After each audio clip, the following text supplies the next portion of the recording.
श्री कृष्ण श्री कृष्ण श्री कृष्ण श्री कृष्ण। गुरुर्ब्रह्मा गुरुर्विष्णु गुरुर्देवो महेश्वरः गुरुः साक्षात् परं ब्रह्म तस्मै श्री गुरवे नमः। तस्मै श्री गुरवे नमः। मेडिटेशन के बारे में, ध्यान के बारे में सबसे महत्व की जो बात है, पहले उसको अपने मन में, हृदय में उतार लें। जैसे हम लोग अभी जागृत अवस्था में है और फिर दुनिया भर के काम करते रहते हैं। हम जागृत अवस्था करते नहीं, जागृत अवस्था में होते हैं और फिर उल्टी सीधी काम करते रहते हैं। उसी प्रकार से हम स्वप्न करते नहीं। हम बता दें क्या किसको, भाई मैं स्वप्न करने जा रहा हूँ, नहीं। हम स्वप्न में होते हैं, फिर उल्टी सीधी बातें देखते हैं। उसी प्रकार से हम सुषुप्ति अवस्था में होते हैं और फिर खर्राटे मारते हैं। इसी प्रकार से हमको मेडिटेशन में रहना है और फिर अपने जीवन को चलाना है। तो मेडिटेशन करते नहीं, यह जो भ्रांति है, हम मेडिटेशन करेंगे, इस भ्रांति से मुक्त होना है। ये सबसे महत्व की बात है। नहीं तो बैठेंगे ये आसन वो आसन और उसके पश्चात प्राणायाम करेंगे और फिर मेडिटेशन क्या है, मैं आधे घंटे बिना हिलते हुए बैठ सकता हूँ। केवल 1 घंटा आधा घंटा हिले डुले बिना बैठना, यही मेडिटेशन है। तो सभी जितने भी हमारे भैंसे हैं वो महायोगी है।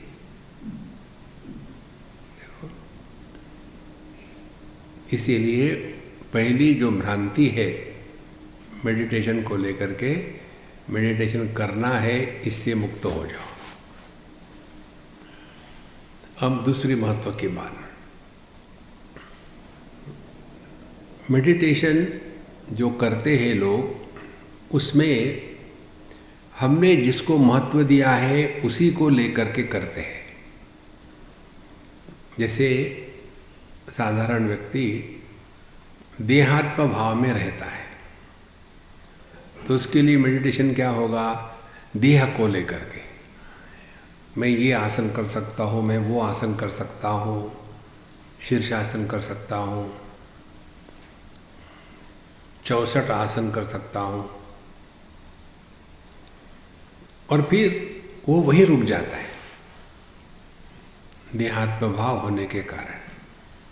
ऐसे जो होते हैं, उन लोगों का जो अप्रोच है वो योगा या मेडिटेशन रोटी कमाने के लिए करते हैं।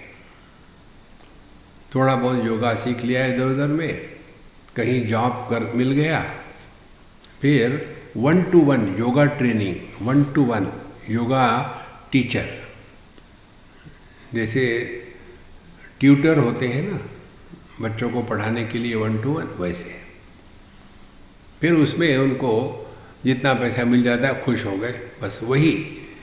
तो यह जो योग या ध्यान या मेडिटेशन इतनी सूक्ष्म और उच्च वस्तु है, इसको घटिया चीज़ों में लगाना रोटी कमाने के लिए, देखो। लेकिन चूंकि उनके जीवन में महत्व है देहात्म भाव का, इसीलिए जगत जो है ये सत्य बन गया है। तो उनमें और नौकरी करके, टीचरी करके रोटी कमाने वाले टीचर में कोई फर्क नहीं है। तो उन्होंने अध्यात्म में प्रवेश नहीं किया। पहली बात, हम इसके बारे में स्पष्ट जागृत है कि हम उन्हीं लोगों से बात कर रहे हैं कि जिनमें विवेक, वैराग्य, शम, दम, उपरति, श्रद्धा, तितिक्षा, समाधान, मुमुक्षुत्व है, हम उनसे वार्तालाप कर रहे हैं। Yoga for spondylosis, yoga for headache, yoga for blood pressure, हम उनके लिए नहीं कर रहे, स्पष्ट समझ लो। अब दूसरे जो होते हैं वो अपने को जीव के रूप में स्वीकार कर लेते हैं। पापो हम पाप कर्मा हम, हमारे पिछले जन्म के कर्मों के कारण ही सब कुछ हो रहा है। और ये जो जीवात्मा भाव में फंसे हैं वो यहाँ तक जाते हैं कि पता नहीं हमारे पिछले जन्म के कौन से सत्कर्म, पुण्य कर्म उभर आए कि हमको सत्संग मिला, साधु संतों के दर्शन हुए। देखो महाराज, पाप और पुण्य इन दो कर्मों का फल केवल दुख और सुख है, तीसरा कोई फल नहीं। तो फिर हमारे जीवन में सत्संग आता है, साधु संत आते हैं, शास्त्र का चिंतन आता है, ये कर्म का फल नहीं है, यह ईश्वर का अनुग्रह है। और ईश्वर का अनुग्रह किस पर होगा? जो लायक है उस पर। देखो, क्योंकि परमात्मा को किसी के प्रति अपना पराया चक्कर नहीं है। देखो, तो जैसे जैसे व्यक्ति इन चीज़ों से ऊपर उठता है, देहात्म भाव से, जीवात्म भाव से, फिर वो तीसरे स्थिति पर आता है कि ये जो सुखी दुखी होने वाला जो है जीव, या ये जगत में रह करके सक्सेसफुल फेल्योर वाला जो है व्यक्ति, ये कौन है?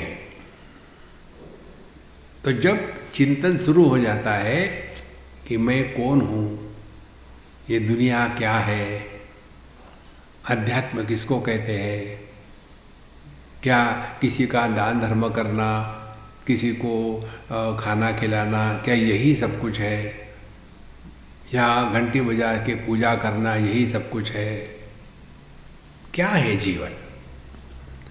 ऐसा जो चिंतन प्रचुर व्यक्ति है, उसके लिए हम मेडिटेशन या ध्यान की बात कर रहे हैं।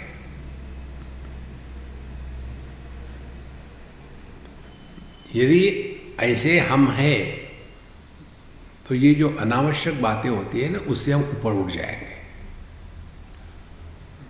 तो ध्यान के स्थिति में नित्य निरंतर रहने के लिए पतंजलि महर्षि ने पहले दो बातें बताई है, यम और नियम।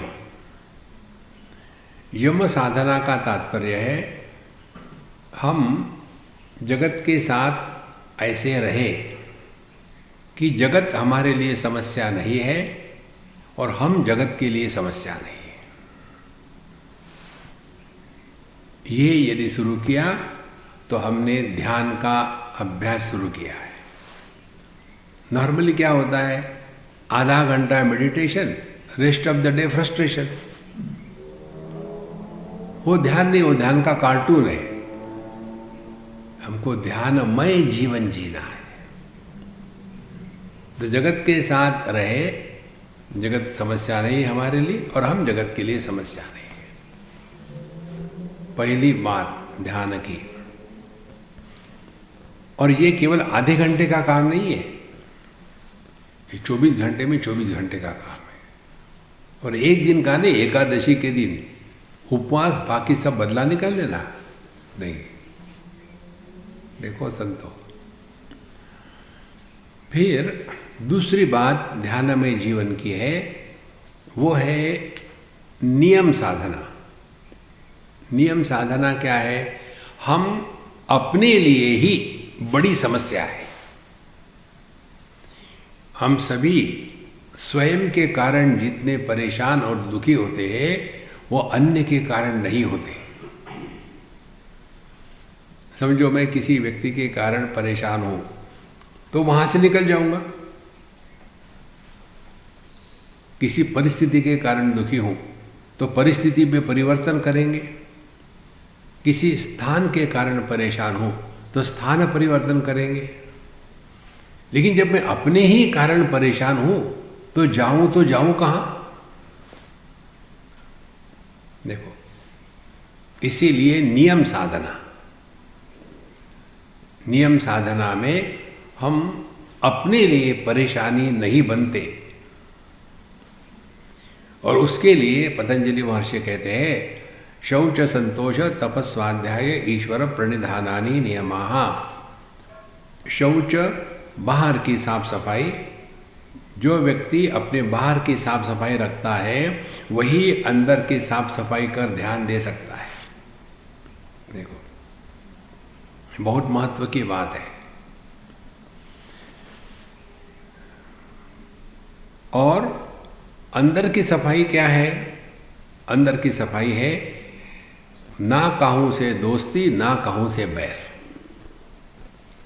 अंतःकरण में किसी भी वस्तु व्यक्ति के प्रति राग द्वेष का अभाव होकर के जीवन जीना, ये आंतरिक पवित्रता है।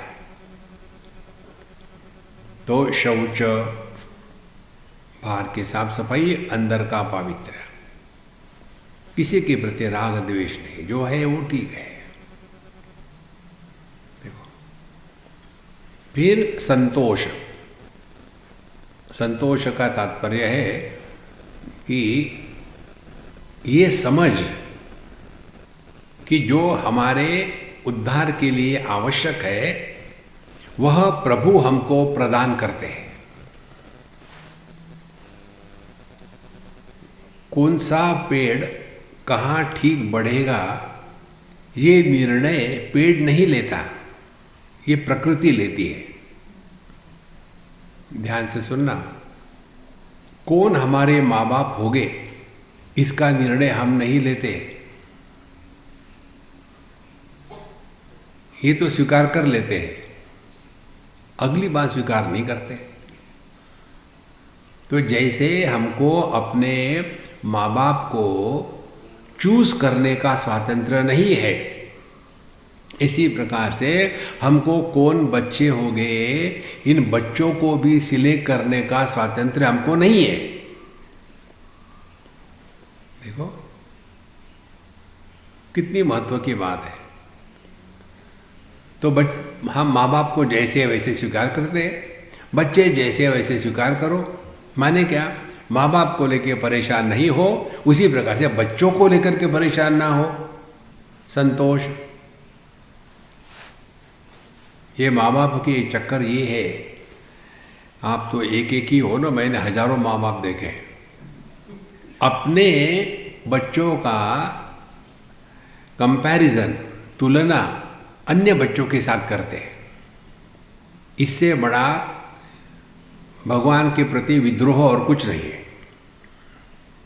देखो, हम कभी ये कहते हैं क्या कि देखो ना, लोगों के माँ बाप कितने अच्छे होते हैं, उसके माँ जो है ना वो मेरिलिन मनरो थी और मेरी पता नहीं कैसी है। नहीं, जो है वो है।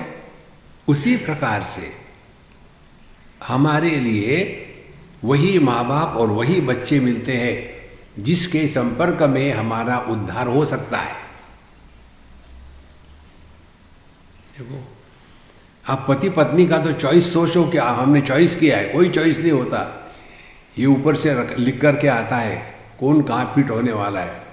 लेकिन अहंकार विमूढ़ आत्मा सोचता है कि मैंने इतना बढ़िया सिलेक्शन किया है, और बाद में फिर स्वामी जी उपदेश करो किसको? देखो, इसीलिए संतोष, तब हम ध्यान में जीवन जी रहे हैं। केवल कहते हैं ठेविले अनंते तैसे जी रहावे, लेकिन अनंत राव हमारी बात मानते नहीं। इसका क्या करें? दुखी हो और कुछ नहीं। शौच संतोष। तपस का तात्पर्य है अपने को परेशान मत करना। तपस का तात्पर्य है हमारे अंदर दो चीजों को जागृत करना है। एक है हम जगत के विषय वस्तुओं पर अत्यंत अवलंबित रहते, परावलंबी है। जब तक वो नहीं होगा तब तक ठीक नहीं, वो नहीं होगा, माने हम कुछ ना कुछ चाह रहे अखंडता से। खाने को बैठे तो वो चाहिए, नहीं मिला तो हम नहीं खाएंगे। देखो, तो तपस का तात्पर्य हम किसी भी वस्तु पर अवलंबित नहीं है, जो है उसमें मस्त है। परावलंबन ये बहुत बड़ा दोष है साधक के जीवन में। आप लोगों ने देखा होगा, ये पति पत्नी बुढ़ाऊ हो जाते हैं और पति जो होता है वो पत्नी पर इतना अवलंबित रहता है कि एक भी काम स्वयं नहीं कर सकता।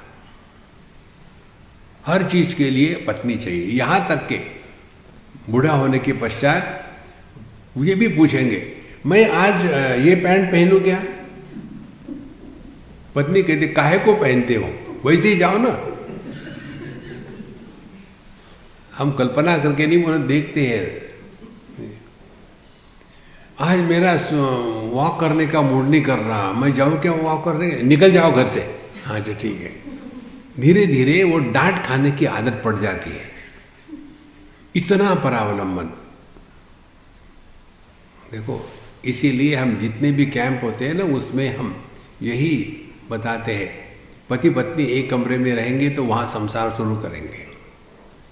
पति तो पावन की एक ही बात है, मेरा ब्रश कहाँ है, मेरे टूथपेस्ट कहाँ है, मेरी चड्डी कहाँ है, मेरा, अरे राम राम राम, यूजलेस से। ये परावलंबन से छुटकारा पाना, ये है मेडिटेशन। और इसमें तपस्या यही है। और यदि ऐसा कोई हो और पत्नी चली जाए मर के, इसके बाद उस आदमी का हाल देखो, एकदम पागल के जैसे हो जाते हैं। देखो, और सब महात्मा लोग जो आशीर्वाद देते हैं ना, क्या आशीर्वाद देते हैं? अखंड सौभाग्यवती भव, माने तुम पति के पहले मर जाओ।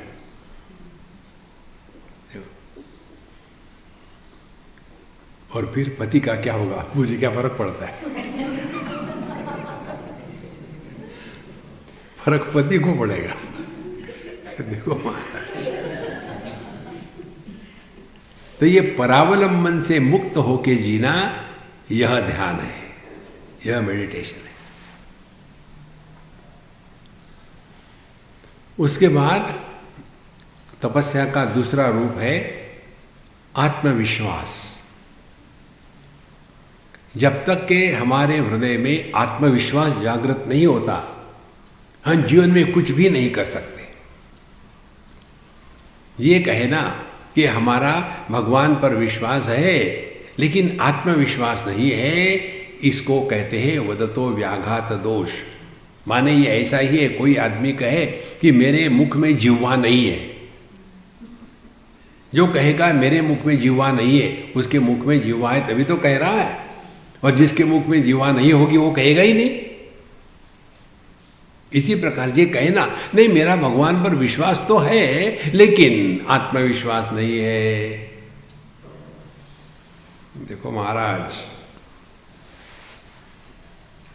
तो तपस, आत्मविश्वास संभव है, क्यों संभव नहीं है? उसके पश्चात तपस स्वाध्याय। स्वाध्याय का तात्पर्य है जीवन में नित्य निरंतर शास्त्र के ग्रंथों का, हम लोगों के लिए भगवद गीता का अध्ययन चिंतन आवश्यक है, नित्य निरंतर। ऐसा कहते हैं कि 100 चीज़ें छोड़ के नहाना चाहिए। मैं आज की बात नहीं कह रहा हूँ। आप लोगों ने टैबलेट तो लाए होंगे ना साथ में, नहाने की गोलियाँ मिलती है, जैसे सर दर्द की गोली होती है, कमर दर्द की गोली होती है, नहाने की भी गोली होती है। तो 100 काम छोड़ के नहाना चाहिए। 1000 काम छोड़ करके खाना खाना चाहिए और सब कुछ छोड़ करके सत्संग करना चाहिए। इतना महत्व है स्वाध्याय। और जो व्यक्ति स्वाध्याय में लगा है उसका ध्यान अपने मन के स्थिति पर होता है। हमारा मन कैसा है, दुखी है, फ्रस्ट्रेटेड है, चेयरफुल है, किसी के साथ व्यवहार करते हैं तो क्या मन पर संस्कार निर्माण होते हैं, मित्र या शत्रु निर्माण होते हैं, कहीं हम फंस तो नहीं गए। इन सब चीज़ों की तरफ जब हमारा ध्यान रहेगा तब जा कर के हमने स्वाध्याय किया है। और ये सब करते समय सबसे महत्व की बात ईश्वर प्रणिधान। सब कुछ करे लेकिन मैं कर रहा हूं ये भाव आया तो सब सत्यानाश। तो जो कुछ हो रहा है कर हम रहे हैं लेकिन उसको समर्थन है भगवान का। इसका हमको स्मरण रखना है। देखो ये सब चीजों को लेकर के चलना, इसको कहते हैं मेडिटेशन। देखो अरे हम तो आए थे तैयार होकर के, बैठेंगे अब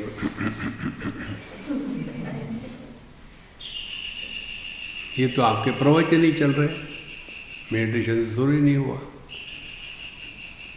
जब तक कि मुझे कुछ करना है, ये कीड़ा हमारे मन में है, तब तक कि हम मेडिटेशन करेंगे। जब तक कि कुछ करना है, ये कीड़ा हमारे मन में है, तब तक हम प्रेम करेंगे। देखो प्यार किया नहीं जाता, हो जाता है। उसी प्रकार से ध्यान किया नहीं जाता, हो जाता है। देखो लड़का लड़की से प्यार करता है, उसका परिणाम प्यार में गिर गया। गिर गया तो चोट लगी, चोट का नाम शादी। शादी माने जिसके कारण जीवन की दिशा बदल जाती है। शादी दिशा। देखो तो लड़का लड़की प्यार करते हैं, माँ बच्चे से प्यार करती नहीं, माँ का बच्चे के प्रति प्यार होता है। इसीलिए माँ बच्चे के प्रेम में गिरती नहीं, उठती है। इसी प्रकार से ध्यान में जीवन जीना, यह अध्यात्म है। यह ध्यान में रखते हुए फिर क्या क्या हमारे जीवन में होना चाहिए, क्या नहीं होना चाहिए, जिसको कहते हैं विधि निषेध। अब विधि निषेध की बात हमको स्पष्ट समझनी है। पहले निषेध की बात समझे, और वो समझदारी से ही होगा सब कुछ। कल रात को हम लोग खर्राटे मार के सो रहे थे। उस समय हम कहाँ थे, हम कब थे, हम क्या थे, हम कैसे थे, कोई अर्थ नहीं उसका। और दुनिया कब शुरू हो गई, जहाँ जग गए उस समय मैं कौन हूँ, मैं कहाँ हूँ, मैं क्या हूँ। तो यह जो दुनिया जिसको हम कहते हैं, संसार जिसको हम कहते हैं, इसका प्रारंभ होता है देहात्म भाव के बाद। इसको आप रोक नहीं सकते, देहात्म भाव होगा ही। अब सवाल ये है, जब तक के देहात्म भाव है तब तक के ये दुनिया बनी रहेगी, यहाँ का सुख दुख बना रहेगा और हम इसी में फंसे रहेंगे। तो करना क्या है, देहात्म भाव से निवृत्त होना है। देहात्म भाव से निवृत्ति 3 प्रकार से होती है। एक तो अज्ञान में, जिसको सुषुप्ति अवस्था कहते हैं। दूसरी कंपल्सरी, जिसको मृत्यु कहते हैं। आप चाहे ना चाहे देह के साथ तादाद में खत्म हो गया, देह मर गया। देखो, और तीसरी बात क्या है, सोना भी नहीं और मरना भी नहीं, और फिर भी देहात्म भाव से न जी करके देह के माध्यम से प्रकट होना है। इस स्थिति को कहते हैं ध्यान का अभ्यास। तो कई बार ध्यान के लिए बैठते हैं और सो जाते हैं। इस ध्यान को कहते हैं झटका मेडिटेशन। झटके आ रहे हैं, देहात्म भाव का त्याग हो रहा है, देखो। और इसीलिए पहले समझ ले ये सब चक्कर क्या है। चक्कर ये है कि जैसे हम सब के लिए आकाश सामान्य है, हर एक के लिए अलग अलग आकाश नहीं है। स्त्री के लिए फेमिनाइन, जेंट्स के लिए मैस्कुलिन आकाश नहीं, एक ही आकाश है। और ये आकाश कैसा है? उदाहरण से इस कमरे के अंदर भी आकाश है, बाहर भी आकाश है। तो आपने क्या समझा? यदि आपने ये समझा है, इसका अर्थ यह कमरा आकाश में है, तभी संभव है ना, अंदर बाहर। इसी प्रकार से मन एक ही है, जैसे आकाश एक है, मन एक है। और ये मन अंदर भी वही है, बाहर भी वही है। जैसे किसी वस्तु का जब ज्ञान होता है तो वो वस्तु मन में जब तक के प्रवेश नहीं करती तब तक के उस वस्तु का ज्ञान नहीं होता। जानाति, इच्छति, करोति, ये 3 स्टेजेस होती है। इसीलिए जब हमको मालूम नहीं तो हम उसके बारे में इच्छा करते ही नहीं। और फिर ये टेली मार्केटिंग वाले शुरू कर देते हैं कि आलू काटने की मशीन, और फिर उसको बड़े चाव से देखते हैं। आप 5 किलो आलू एक ही जैसे, एक ही साइज के पीसेस हो गए केवल 1 मिनट में। 5 किलो आलू, ओरिजिनल कीमत उसकी 25,000 रुपये। अभी आप फोन करके करोगे तो 5,000 रुपये। इतना डिस्काउंट है। पहले मालूम नहीं था तो इच्छा नहीं थी, अब इच्छा हो गई, फिर करो थी, खट से ले लिया फोन, कर दिया। और वो फोन गलत नहीं जाता, ठीक ही जाता है। और दूसरे दिन मशीन आ जाती है। अब आ गई मशीन। घर में कितने हैं? हम केवल 2। अब 2 आदमी 5 किलो आलू को काट के क्या करेंगे? देखो महाराज, तो जो वस्तु मन में प्रवेश करती है उसी के बारे में इच्छा होती है। तो वस्तु का मन में प्रवेश करना और अंतःकरण में मन में ही इच्छा निर्माण होना। इच्छा कहाँ है? बाहर नहीं है, वस्तु में इच्छा नहीं है, इच्छा हम में है। तो वस्तु बाहर है। तो जैसे आकाश बाहर है और अंदर है कमरे के, इसी प्रकार से मन हमारे बाहर भी है विषयों में और हमारे अंदर भी है मैं के रूप में। और इसीलिए हमारा देह मन में है। हमारी भ्रांति क्या है? हम देह के अंदर में। देखो महाराज, बिल्कुल सरल बात है, कठिन नहीं है। अब मन का आकार नहीं कोई, जैसे सुवर्ण का कोई आकार नहीं है। जिस भी मूर्ति में उसको गढ़ाओ वैसे आकार धारण करता है।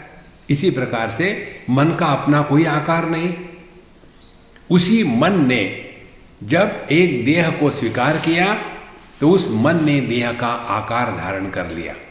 अब मन के 2 भाग हो गए, एक निराकार मन और दूसरा साकार मन। जैसे निराकार सुवर्ण और साकार आभूषण। हमारा ध्यान कहाँ जाता है? साकार आभूषणों पर, निराकार सुवर्ण पर नहीं जाता। इसी प्रकार से मन का ध्यान देह पर जाता है। और जहां मन ने देह को स्वीकार कर लिया है और ये भ्रांति हो गई कि मैं देह के अंदर हूं, उसके बाद जितने भी विचार आएंगे वो सभी के सभी विचार मन के संदर्भ में ही आएंगे, बिना संदर्भ के विचार नहीं आ सकते।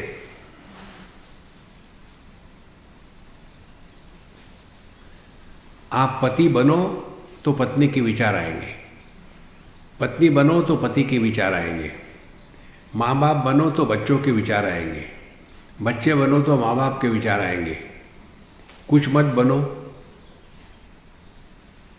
Remain as nobody. अब विचार करके देखो,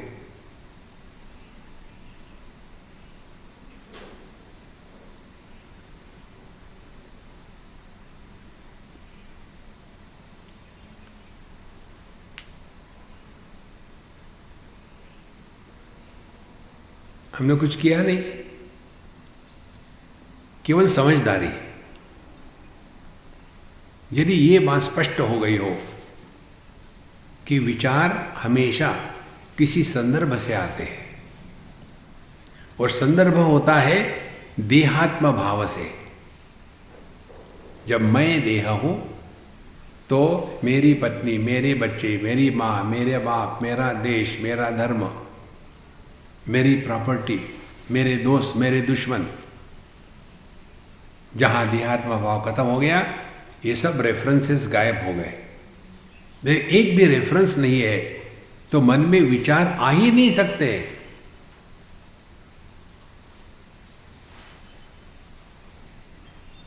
इसीलिए ध्यान के अभ्यास का पहला लक्ष्य क्या होना चाहिए? देहात्म भाव की निवृत्ति।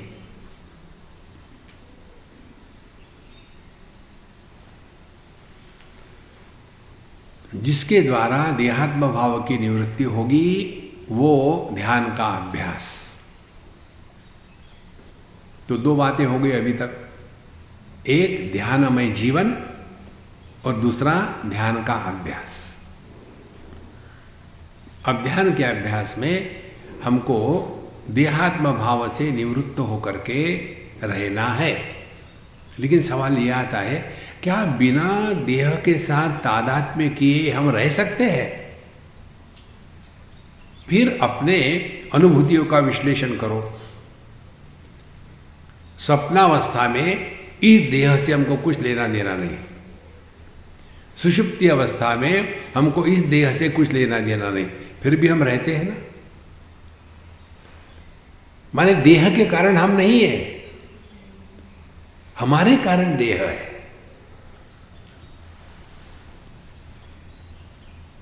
तो हम कौन हो गए? हम देह निरपेक्ष सत्ता है।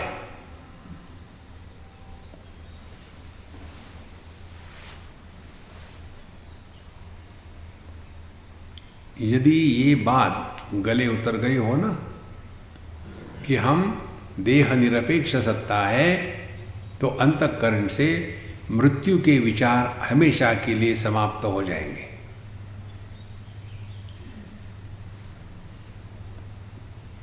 और जहाँ मेडिटेशन करते हैं, मेडिटेशन करने से स्वास्थ्य अच्छा रहेगा और उसके बाद आपकी आयु लंबी होगी। क्या करोगे बूढ़ा बन करके? देखो, पूरे दुनिया में आज जो समस्या है वो ज़्यादा बच्चे पैदा होने की समस्या नहीं है, हमारे जैसे बूढ़ाऊ मरना बंद हो गए और इसीलिए समस्या बढ़ गई है। देखो महाराज, पहले जमाने में लोग मरते थे, आजकल मरते ही नहीं। आपको कड़वा लगता होगा लेकिन सत्य यही है। चिंतन करो महाराज। उदाहरण ले लो इसको समझने के लिए। एक आदमी 20 साल जीता है, फिर मर गया। दूसरा 40 साल जीता है, मर गया। तीसरा 80 साल जिया, मर गया। चौथा 120 साल जिया, मर गया। पांचवा 1000 साल जिया, मर गया। अब ये जितने भी 4-5 उदाहरण हमने दिए, सबके लिए उनका जो बाल्यावस्था है, बचपन है, वो तो उतना ही है ना। 20 साल जो जीता है उसके लिए भी 5-10 साल का बचपन, 40 साल जो जीता है उसके लिए भी 5-10 साल का बचपन, 80 साल जो जीता है उसके लिए भी 5-10 साल का बचपन, और 100 साल जीता है उसके लिए भी उतना ही बचपन। तो बचपन तो उतना ही है। और आदमी बचपन में दुखी नहीं होता, बुढ़ापे में दुखा होता है। और साधना करेंगे, योगा करोगे तो आयु लंबी होगी, और क्या करेंगे, दुखी होगे। देखो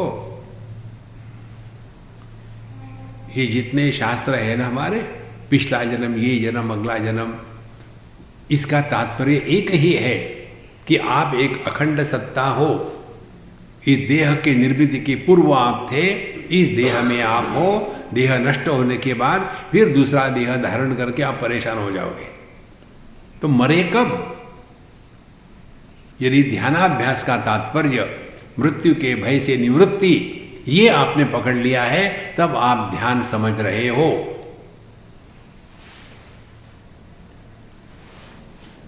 देखो संतो, ये एकदम स्पष्ट होना चाहिए। इसीलिए ध्यान के अभ्यास में देहात्म भाव की निवृत्ति, ये सिद्धांत दृढ़ हो गया या होना चाहिए।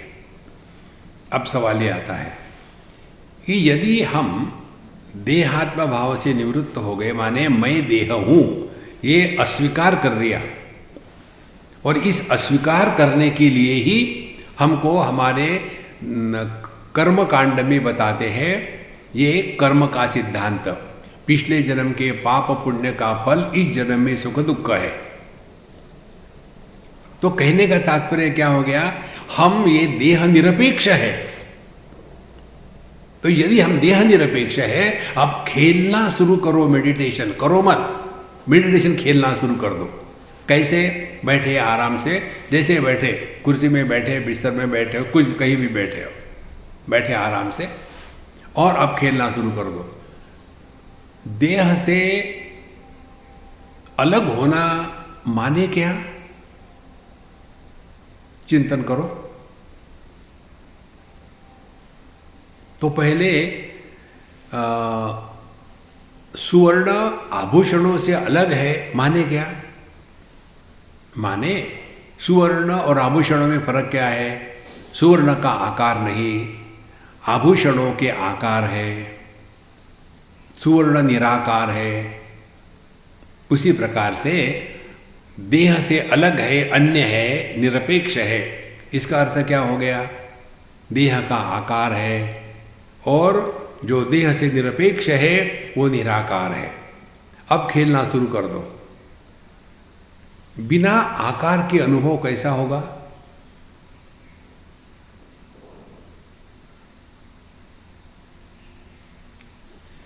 अब बिना आकार की कौन सी वस्तु है भैया? चिंतन शुरू करो, तब पता चलेगा बिना आकार का आकाश है। अब आकाश आकाश खेलना शुरू कर दो। ये मत करना मैं आकाश हूं, नहीं, आकाश का अनुभव कैसा होगा? तो आकाश सबका समर्थन करता है, लेकिन किसी के भी द्वारा प्रभावित नहीं होता। पृथ्वी, जल, अग्नि, वायु, इन सब का आधार है, लेकिन किसी के भी द्वारा प्रभावित नहीं होता। देखो, उसी प्रकार से हम इन चारों का समर्थन करते हैं। पृथ्वी का माने स्थूल देह के हड्डी, मांस, चमड़ी का। फिर जल माने जितने भी द्रव्य है शरीर में, उनका समर्थन करते हैं। अग्नि, जितने भी शरीर के मानस के विकार है, काम, क्रोध, लोभ, मोह, इनका हम समर्थन करते हैं। और वायु, ये जो जीवन है इस देह में, उसका हम समर्थन करते हैं। लेकिन हम जैसे आकाश ये चार महाभूतों के द्वारा प्रभावित नहीं होता, भले समर्थन कर रहा हो, इसी प्रकार से हम भी अन्नमय कोश, प्राणमय कोश, मनोमय, विज्ञानमय और आनंदमय कोश, इन सब का समर्थन करते हैं, लेकिन किसी के भी द्वारा प्रभावित नहीं होते।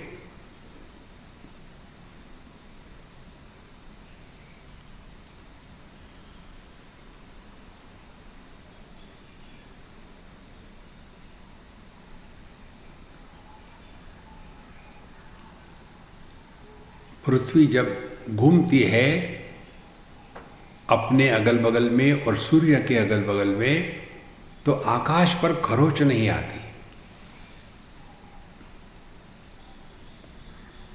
पानी जब बरसता है तो आकाश गीला नहीं होता। अग्नि जब प्रज्वलित हो जाती है आकाश जलता नहीं।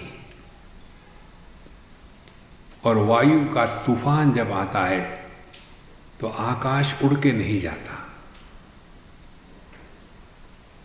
इसी प्रकार से जागृत अवस्था आके चली गई, जागृत का हमने समर्थन किया, लेकिन हम पर उसका कोई प्रभाव नहीं। स्वप्नावस्था आई, उसका समर्थन किया, लेकिन उसका हम पर कोई प्रभाव नहीं। दोनों के अभाव को माने सुषुप्ति का हमने समर्थन किया, लेकिन हम सो नहीं रहे थे। ध्यान लगा नहीं लगा, हम ज्यों के त्यों।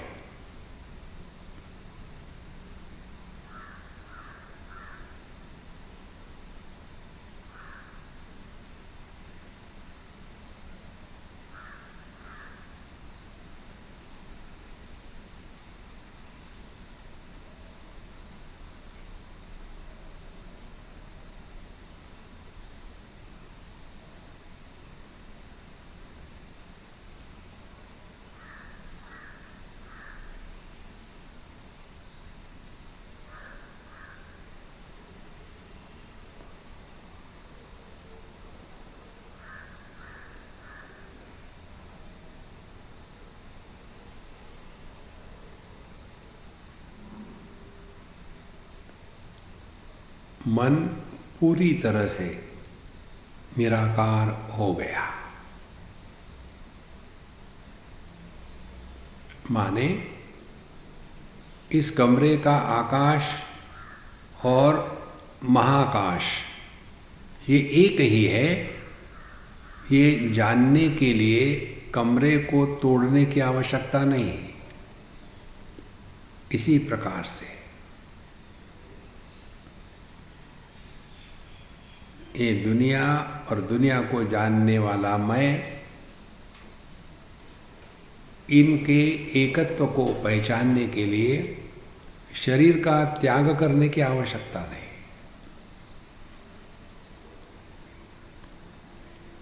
केवल यही अभ्यास कि क्या हम जगत में देहात्म भाव से जी रहे हैं या देह के माध्यम से प्रकट हो रहे हैं।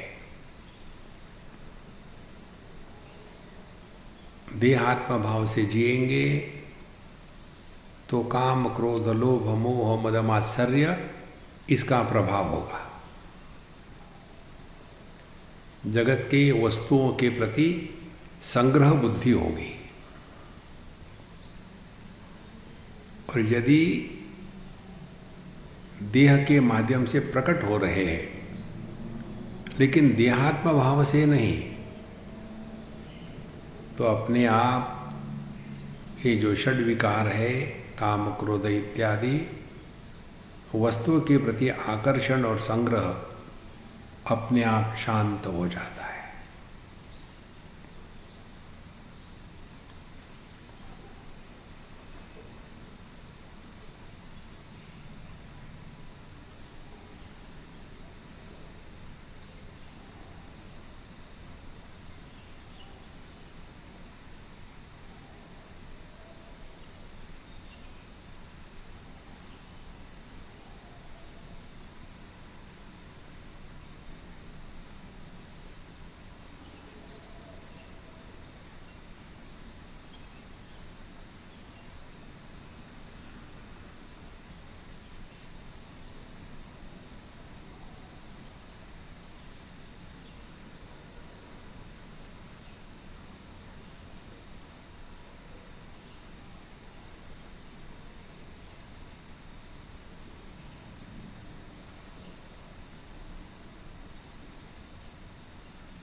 जहाँ वृत्ति उठी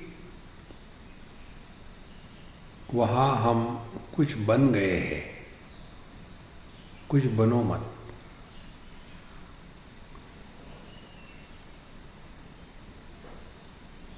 Remain as nobody.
आप देखेंगे आप अपने आप से बोले जा रहे हो,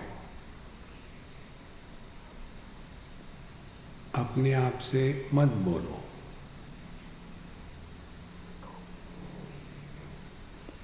और बोलने वाला एक व्यक्ति होता है, तो कुछ आप बने हो, कुछ बनो मत।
इस समय हमारा अनुभव आकाश के जैसा है।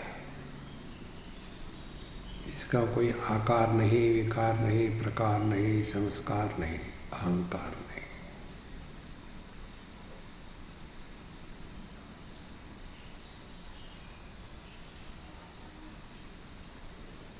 देह मन से निकल गया है।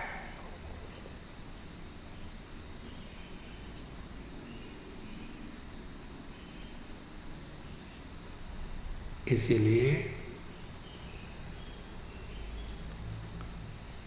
जो सांस चल रही है वो अत्यंत धीमे और हल्की चल रही है।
Breathe deep once or twice.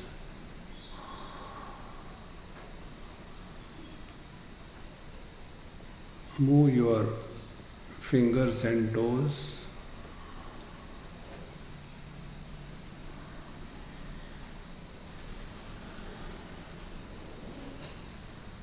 Offer everything at the feet of the Lord.